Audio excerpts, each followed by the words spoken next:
Les podcasts du Figaro. Bonjour, je suis Victoire Sicora. Vous écoutez Portrait de champion, le podcast qui donne la parole à ceux qui vont incarner et faire briller nos Jeux Olympiques. Les athlètes, bien sûr, mais aussi tout l'écosystème qui permet à cette grande fête de se préparer.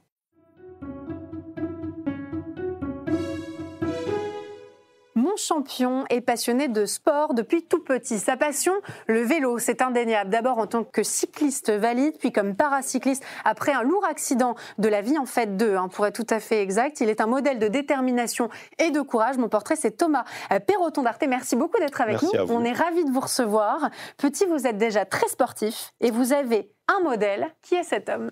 Richard Virenque. Et pourquoi est-ce que vous l'admiriez tellement ? En fait, mes grands-parents m'amenaient sur le Tour de France lors du passage dans les Pyrénées. Et à cette époque-là, c'était la star. C'était la star. La star dans les Pyrénées avec le maillot à pois qui m'a fait rêver. Et c'est comme ça que j'ai débuté le vélo. Qu'est-ce qui vous plaisait tant chez cet homme ? Il y avait des valeurs aujourd'hui que vous retrouvez dans votre pratique, à vous, du cyclisme ? Oui, son panache, ses attaques de loin dans les étapes, ses chevauchées solitaires et son courage. Ce qui est formidable, c'est que pour vous, il n'y a pas eu d'hésitation. Vous trouvez votre voie très vite. Avec le vélo, à 13 ans, vous commencez déjà les compétitions. Vous rejoignez le Krebs à Toulouse avant d'intégrer le Pôle France. On peut dire que ça roule très bien pour vous à ce moment-là. À ce moment-là, tout va bien. J'ai une carrière qui est toute tracée, on va dire. S'ensuit quelques ennuis. Quelques péripéties, c'est peu de le dire. En 2017, voilà. Vous êtes victime d'un très grave accident pendant une compétition de cyclisme à Tahiti. Vous percutez un scooter de face et vous avez failli être tétraplégique. C'est ça, exactement. J'ai eu un gros trauma crânien et la colonne vertébrale touchée au niveau de la C6 et de la C7. Donc les médecins étaient pas très optimistes. Optimistes à ce niveau-là, ouais. Vous l'étiez plus, malgré une convalescence difficile. Pourtant, vous avez décidé de poursuivre votre carrière, de remonter sur un vélo très rapidement, seulement 3 mois après. Est-ce que vous aviez peur à ce moment-là quand même ? Non, c'est la détermination du sportif, je pense. Qui a parlé. Qui a parlé, même si les médecins étaient pas forcément pour une reprise aussi rapide, mais le sport et la détermination du sportif a fait que... Vous êtes fier aujourd'hui d'être remonté si rapidement sur un vélo malgré ce lourd accident ? Oui. Et ça m'a permis de récupérer plus rapidement parce que j'ai eu pas mal de séquelles au niveau du cerveau. J'avais perdu l'usage de la parole et de l'écriture, par exemple. Quel courage d'avoir réussi à remonter sur un vélo. Alors, pas de bol, vous êtes victime d'un second accident. Oui. Là, ça fait beaucoup quand même. Vous devenez alors paracycliste. Racontez-nous ce qui s'est passé. En fait, 3 jours, j'étais déjà paracycliste après l'accident de 2017 et 3 jours avant de partir au Canada, au championnat du monde au Canada en 2022, je suis de nouveau victime d'un accident. Je percute une voiture en pleine vitesse avec un vélo de contre-la-montre et de nouveau la colonne vertébrale touchée et le fémur. Est-ce que ça vient de la récupération préalable justement de ce premier accident ou est-ce que vous pensez que c'est des choses qui arrivent dans la vie ? Je pense il y a un peu de malchance, mais c'est des choses qui arrivent, je pense, dans la vie. Mais lors de cet accident, j'étais conscient, donc dans ma tête, j'avais déjà tout le cheminement. Vous saviez déjà comment il fallait remonter la pente. Remonter la pente. Incroyable. J'étais déterminé de... Il y en a plus d'un qui se serait arrêté quand même, parce que premier accident, vous trouvez le courage de remonter sur un vélo. Second accident, vous trouvez le courage à nouveau de remonter sur un vélo. Et le moins qu'on puisse dire, c'est que ça paye, puisqu'en 2022, vous êtes sacré champion d'Europe. Oui. Ça, c'est génial. Oui, champion d'Europe, devant le champion du monde.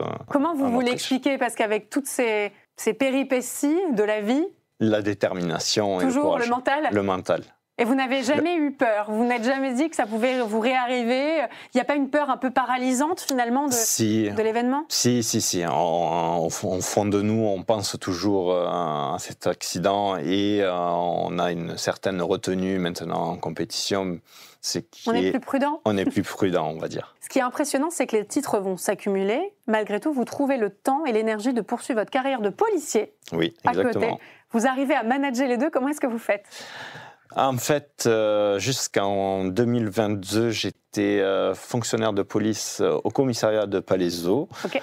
Et par la suite, en 2023, s'est créée l'équipe de France des sportifs de haut niveau de la police nationale qui nous permet de nous entraîner pleinement pour préparer dans les meilleures conditions les JO. C'est important pour vous justement de faire partie d'une structure comme ça, d'être accompagné, d'avoir ce cadre ? Oui, tout à fait. Ça nous permet de nous libérer du temps parce que faut savoir, ça représente à peu près entre 20 et 25 heures d'entraînement semaine. Donc, allier travail plus notre carrière de sportif, ça fait énormément de choses. Énormément de choses et la récupération dans le sport de haut niveau est très importante. Bien sûr. C'est une part entière du sport. Oui, parce qu'il faut calculer ses pics de forme, savoir à quel moment justement on est le plus performant. Comment est-ce que vous préparez aujourd'hui les Jeux paralympiques ? Vous en êtes où dans votre phase de préparation ? On vient de terminer la dernière Coupe du Monde. Comment ça s'est passé ?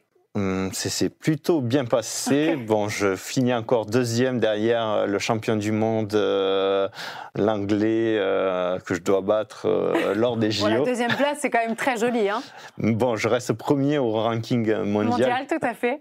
Mais c'est un adversaire coriace et j'espère bien le battre sur notre territoire. Pendant les Jeux olympiques et paralympiques. Exactement. C'est impressionnant parce que vous, la seule chose que vous voulez, c'est la première place. Il n'y a pas d'autre option. Il n'y a pas d'autre option. Il y en a qui vont nous dire, moi, je veux absolument décrocher une médaille pendant les Jeux. Je vais essayer de faire le meilleur temps, la meilleure performance possible selon les disciplines, bien sûr. Vous, c'est la première place et puis c'est tout. Voilà, c'est exactement ça. C'est la première place qui compte. Je ne vous demande pas donc quelle est la médaille que vous visez. C'est l'or, vous l'avez compris, c'est d'une évidence absolue.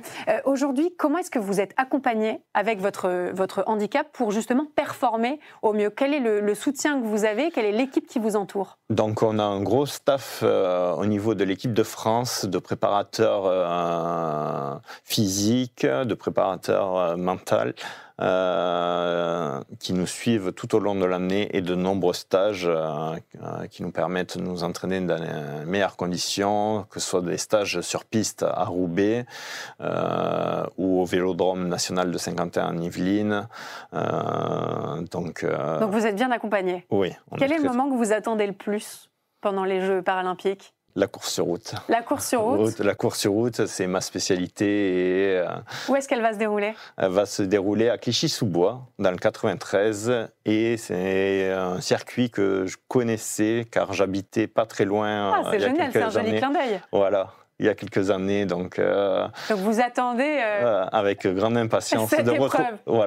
Et de retrouver cet environnement que vous connaissez bien. Ça va vous aider d'être à la maison, de connaître cette route ? Oui, et surtout on aura le public français qui sera derrière nous. On vous confirme.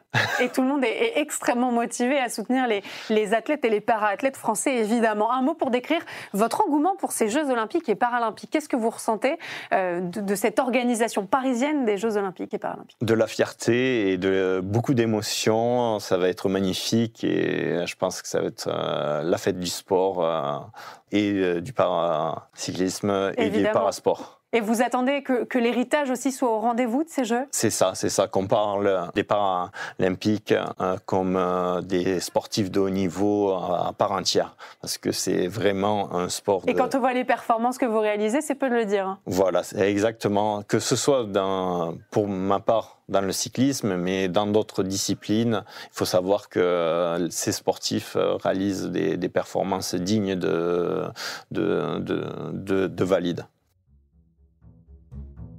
Merci beaucoup d'avoir écouté ce podcast. Vous pouvez nous retrouver sur Figaro Radio, le site internet du Figaro, Spotify, Apple Podcast et toutes vos plateformes préférées. Si vous avez aimé cet épisode, n'hésitez pas à nous mettre 5 étoiles et à nous laisser un commentaire. À bientôt pour un nouveau portrait de champion.